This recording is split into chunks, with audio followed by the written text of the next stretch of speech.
frozen before she was implanted into me as an embryo. So that's where I've been. I had quite a difficult pregnancy, and the fertility treatments were really intense. And I know that plenty of ASMR artists and YouTubers continue to make videos throughout pregnancy, but for me, I really needed the space and the time, and my mental health suffered quite a lot, so I was not in the mind zone to make any videos for you guys. But I was very happy and very proud and very encouraged by all of your beautiful comments on the channel.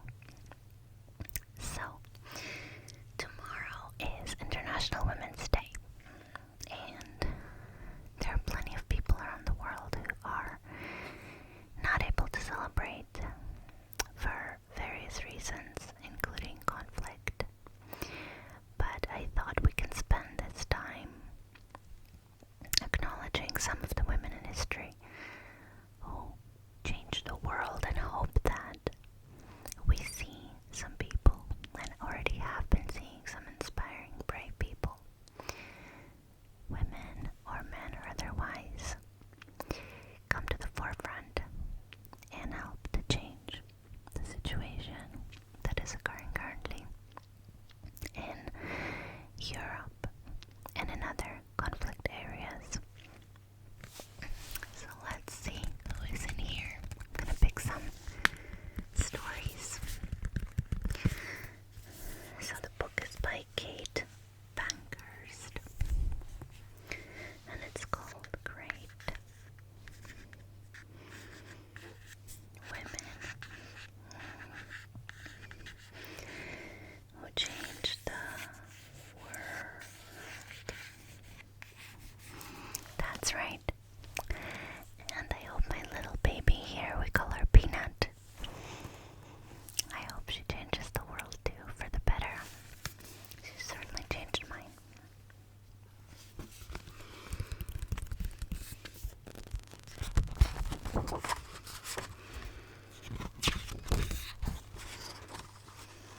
So,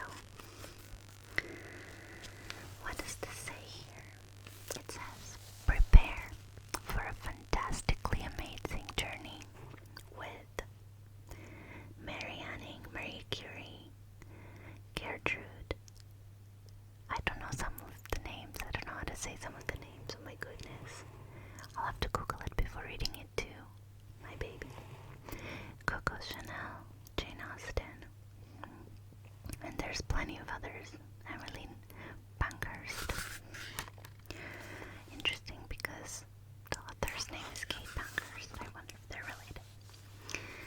And Frank. There are different women here. There are illustrations and a journey.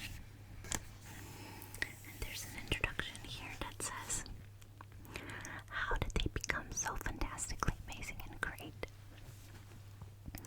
The women in this book didn't set out to be thought as great. They achieved extraordinary things simply by following their hearts, talents, and dreams. They didn't listen when people said they couldn't do something. They dared to be different, and some of them couldn't resist a crazy adventure or three.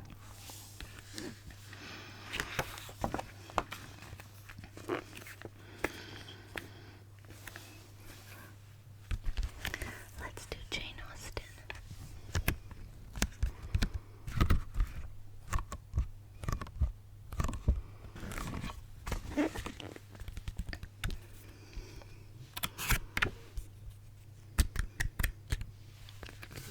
Oh,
This meant that she would never be well enough to finish medical school. While recovering in hospital, Frida began painting pictures of herself, and her life changed forever. Painting helped Frida to feel better. She decided that she wouldn't waste another moment of her life. She would paint it instead.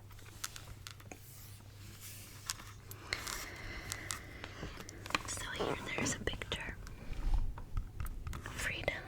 Frida's painting, and it says, "I was very interested in the ancient people who lived in Mexico, the Aztecs. They thought dogs acted as guides, so I painted dogs when I was thinking about making big decisions." And here it says, "In this painting, my hair is tied up with ribbons. I wanted to show how it feels to piece things back together after an argument." Family was very important to me. I painted my pet monkeys very close to me to show this.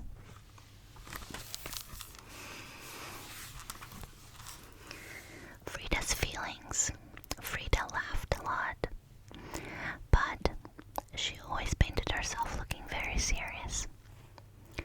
This was because she wanted to find more unusual ways to show that she was feeling what she was feeling, instead of painting curious images. So instead, she painted curious images as clues.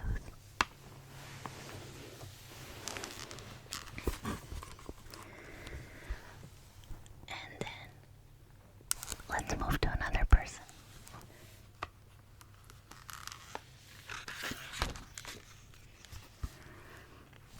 We have Marie Curie.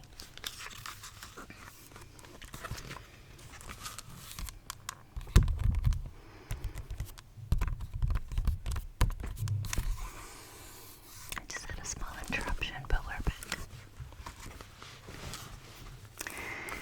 Marie Curie is here, and she says,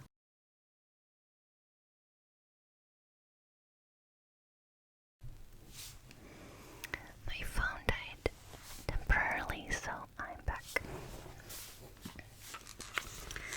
So I was on Marie Curie here, and she was saying, "Wow, I have discovered two brand new elements, polonium and radium. Both glow and give off a strange invisible radiation. They are radioactive. I wonder if either of them is useful." So, questions. Marie had so many questions about science. Marie came from a poor family in Poland. She saved and struggled to study science at university in Paris, France, and dedicated her life to finding answers that gave the world treatments for serious illnesses. It was in Paris that Marie became intrigued by recent mind-boggling scientific discovery, X-rays.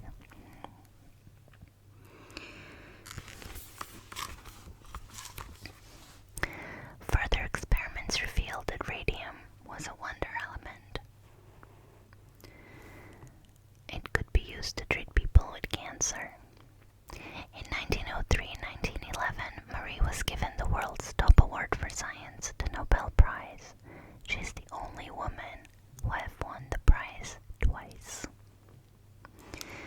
Marie liked to sleep beside a gently glowing jar of radium, but didn't realize this was dangerous. Marie felt ill a lot of the time. We now know she suffered from radiation poisoning. So there you go.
that